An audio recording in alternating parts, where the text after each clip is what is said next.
This is a very special home in a very special part of Cottesloe. Positioned at the top of Reginald Street, which is a beautiful, quiet, peppermint tree-lined street.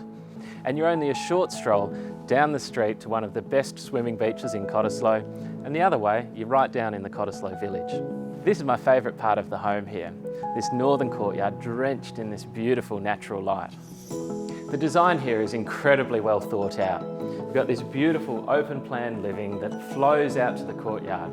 There's a secondary living area out the back and plus a bonus right of way, which means you don't have any of that northern light being cannibalised by parking.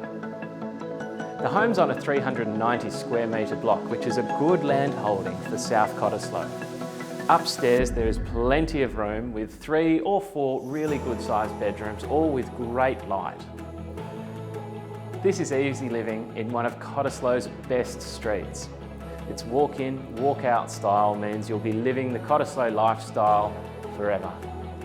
It's not going to last long, so give me, Nick Holt from Bears Real Estate, a call and we'll get you through number 3 Reginald Street in Cottesloe.